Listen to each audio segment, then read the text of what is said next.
Yes, welcome dear friends to this session of learning English. Today we shall not learn any word. We shall learn some rules of grammar. Grammar plays a very vital role in English. Why only in English? In every language for that matter. So we need to know certain chapters of grammar very thoroughly, or else it will be difficult for us to construct sentences. We may feel embarrassed even at times. Say you are talking to some educated person, educated man, and then if you are prone to make a number of mistakes, number of grammatical errors, the person to whom you are talking will feel very uncomfortable about it. To avoid that, it is necessary for us to go through certain chapters of the English grammar. So mainly I shall lay emphasis on some chapters such as tense sequence, very important. Second is subject-verb agreement. Whether you are using a plural subject and the verb does not follow, then of course it will be incorrect. So subject-verb agreement is very important. Third one is preposition. If you use some wrong prepositions, the meaning of the sentence will get distorted. So remember that, please.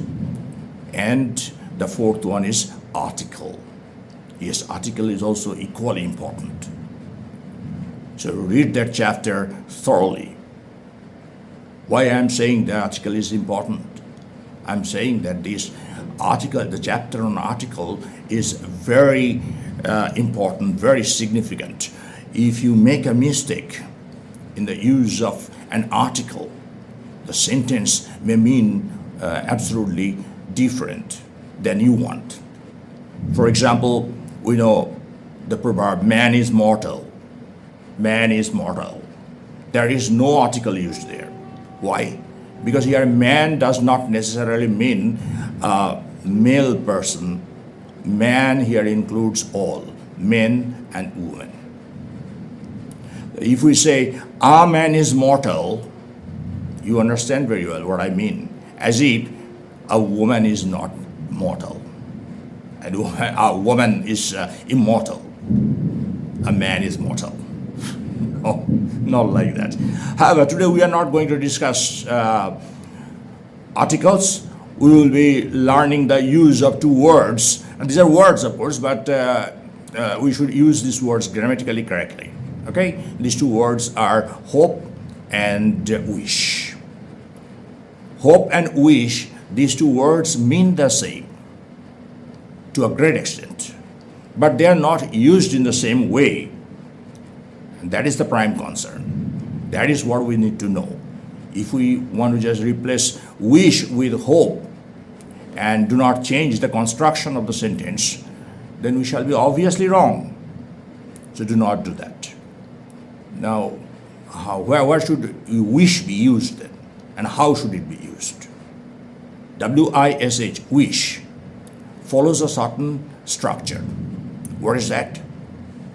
Wish plus you, by you I mean an indirect object. Wish plus you plus a single word noun or a noun phrase.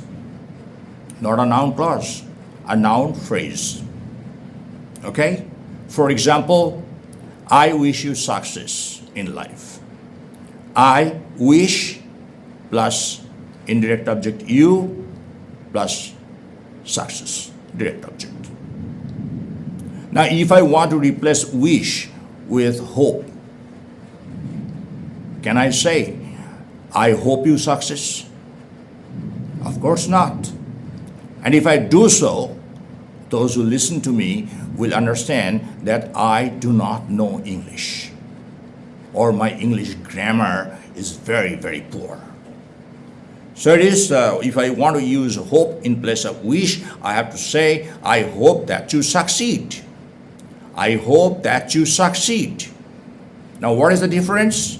There you saw in the previous sentence, I wish you success, wish plus you plus success, and here hope plus the nominal clause, not a phrase.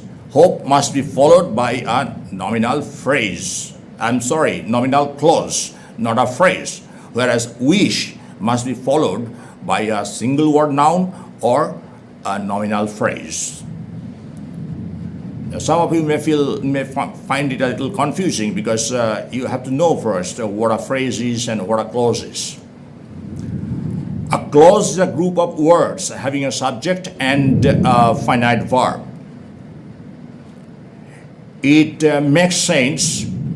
It is a sentence. It is often a sentence or part of a sentence. Part of a sentence. And a phrase?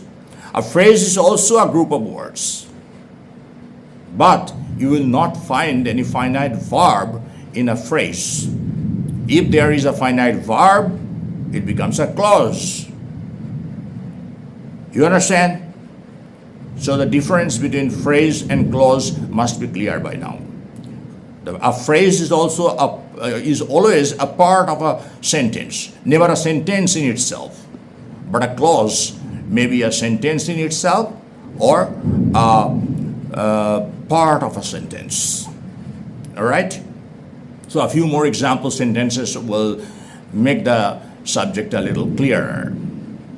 Say, for example, I wish you a speedy recovery. I wish you a speedy recovery. Once again, follow the structure. Wish plus you plus a speedy recovery. A speedy recovery is the nominal phrase.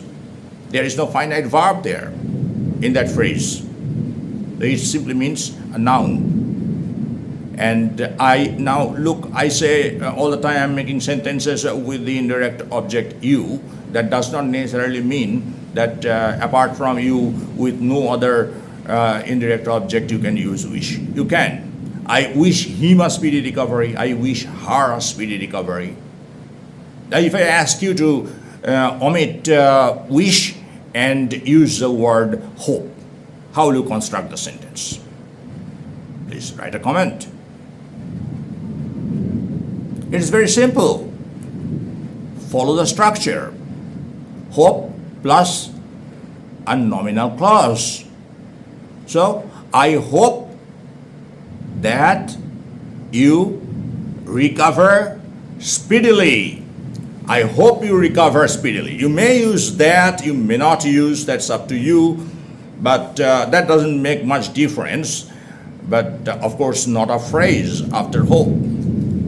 I hope you are speedy recovery is absolutely grammatically incorrect. So it will be, I hope you recover speedily. You recover speedily is a nominal clause. Why? Because there is a subject you. Verb is a finite verb, recover. Both are there, a subject and a finite verb. Therefore, it satisfies the definition of a clause. So, here in this sentence, this particular clause is a part of the sentence. All right. I have told you that after wish, never use a nominal clause. In this sense, now when wish is used in some other sense, we'll discuss soon that part as well. There wish is followed by a nominal clause. There is no harm. There is no objection. One more example of a sentence with wish. I wish you a pleasant stay abroad. You are going abroad. I have gone with you to the airport. There I wish you a very pleasant stay abroad. Now, if I want to just replace the word wish with hope, how should I construct the sentence? Follow the definition. Okay? Clause. I hope that you have a pleasant stay abroad. That you have a pleasant stay abroad. So there you see that you is a subject and have is the finite verb. So it satisfies the definition of a clause, and it is a clause. It is a part of a sentence. All right?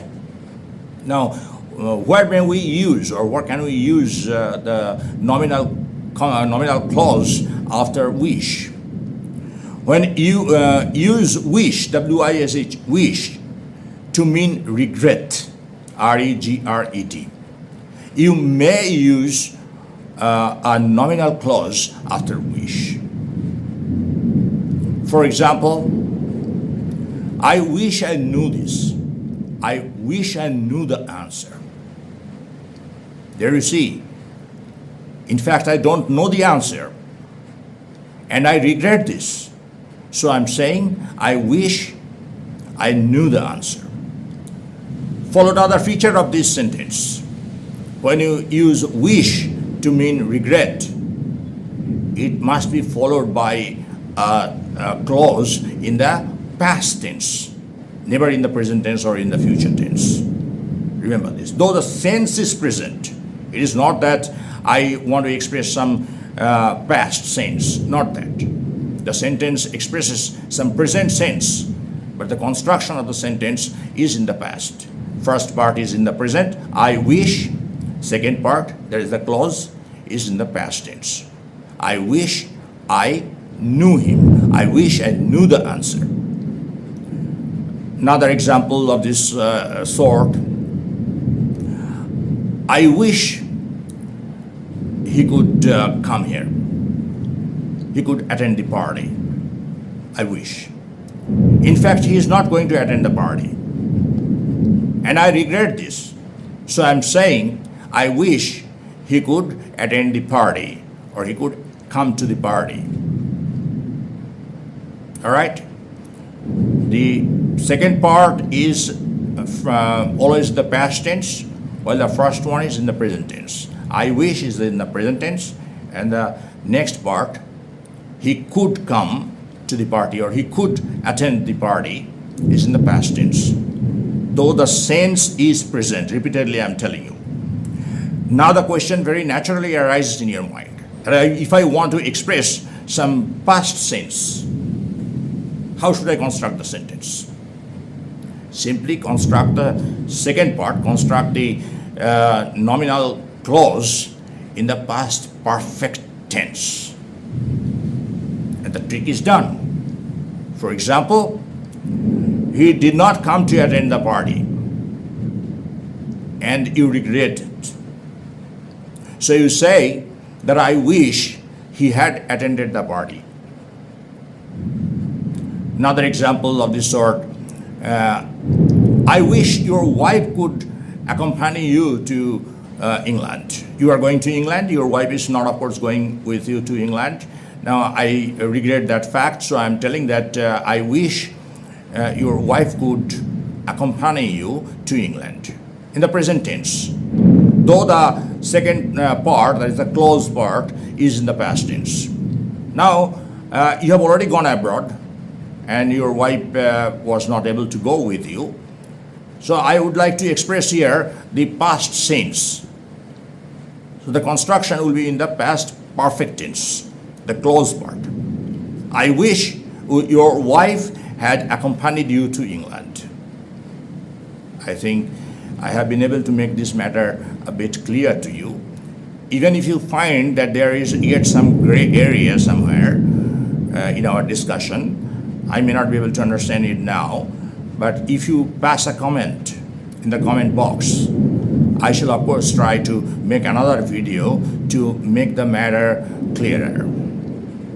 And I promise, my dear friends, from time to time, simultaneously with learning words and phrases, we shall be learning some rules of grammar as well, so that our English is standard, our English is splendid, and we may be eloquent speakers.